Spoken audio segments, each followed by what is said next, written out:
Bonjour et bienvenue dans cette vidéo. Dans cette vidéo, on va apprendre à factoriser un polynôme de second degré. On va utiliser un exemple, P2x égale 3x carré plus 2x moins 1. Dans un premier temps, on va quand même rappeler ce que c'est qu'un polynôme de second degré. Un polynôme de second degré, c'est simplement une fonction définie sur R ou sur l'ensemble des complexes, parfois. Donc là, on s'intéresse uniquement au polynôme réel, défini par P2x égale ax carré plus bx plus c, avec a, b et c des nombres réels. Donc pour factoriser un polynôme, la première étape, c'est de calculer delta, qui est égal à b au carré moins 4ac. Donc delta, soit il est positif, soit il est nul, soit il est strictement négatif, ou strictement positif.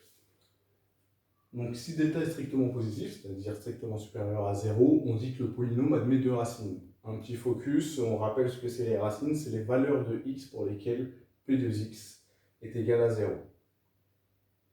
Donc x1 est une racine et elle vaut moins b plus racine de delta sur 2a, et x2 est une autre racine qui vaut moins b moins racine de delta sur 2a. Le polynôme se factorise alors en p de x est égal à a facteur de x moins x1 facteur de x moins x2. Il suffira simplement de remplacer a par sa valeur, x1 par sa valeur et x2 par sa valeur. X reste x. Si delta est égal à 0, alors on a ce qu'on appelle une racine double. Qu'on appelle en général x0 qui vaut moins b sur 2a.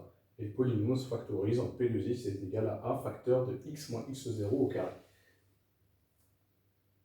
Si delta est négatif, on ne peut pas factoriser le polynôme, en tout cas sur R. On reprend notre exemple, donc p de x égale 3x carré plus 2x moins 1. Là, on a bien un polynôme de second degré avec a égale 3, b égale 2 et c égale moins 1. Qu'est-ce qu'on fait au départ? On calcule delta tout simplement et on regarde son signe. Donc delta est égal à b au carré moins 4ac, ce qui est égal à 2 au carré moins 4 fois 3 fois moins 1, ce qui est égal à 16. Donc 16 est strictement positif, cela signifie qu'il y a deux racines.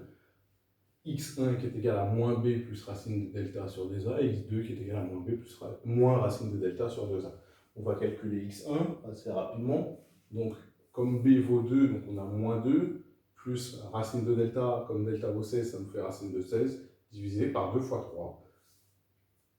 Ce qui nous donne moins 2 plus 4. Pourquoi 4? Parce que racine de 16 est égale à 4, divisé par 6. Et ça nous donne un tiers. En effet, si vous faites moins 2 plus 4, vous aurez 2 au numérateur, 6 au dénominateur, 2 sixièmes est bien égal à un tiers. Calcul x2, c'est le même principe, donc on a moins 2 moins racine de 16 divisé par 2 fois 3, ce qui fait moins 2 moins 4 divisé par 6. Donc au numérateur, on a moins 2 moins 4, ce qui va nous donner moins 6 divisé par 6, ce qui nous donne moins 1. Donc qu'est-ce qu'on avait vu tout à l'heure? C'est que lorsque delta est positif, on peut factoriser le polynôme de la façon suivante. P de x est égal à a facteur de x moins x1 facteur de x moins x2. Là, ce qu'on va simplement faire, c'est remplacer a par sa valeur, c'est-à-dire par 3, x1 par sa valeur, c'est-à-dire un tiers, et x2 par sa valeur, c'est-à-dire moins 1. Donc P de x est égal à 3 facteur de x moins 1 tiers facteur de x moins 1. Le moins 1 va se transformer en plus 1. Donc finalement, le polynôme est égal à P de x égale 3 facteur de x moins 1 tiers facteur de x plus 1. Donc une fois que vous avez fait ça, vous pouvez quand même vérifier votre résultat. Une façon simple, c'est de redévelopper le polynôme factorisé. Et donc vous devrez retomber sur le polynôme d'origine. La deuxième façon de faire, c'est de regarder avec la calculatrice. Vous tracez les courbes du polynôme développé et du polynôme factorisé.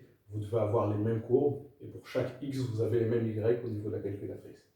Tout simplement. J'espère que j'ai pu vous aider à factoriser un polynôme. Je vous dis bon courage et à bientôt.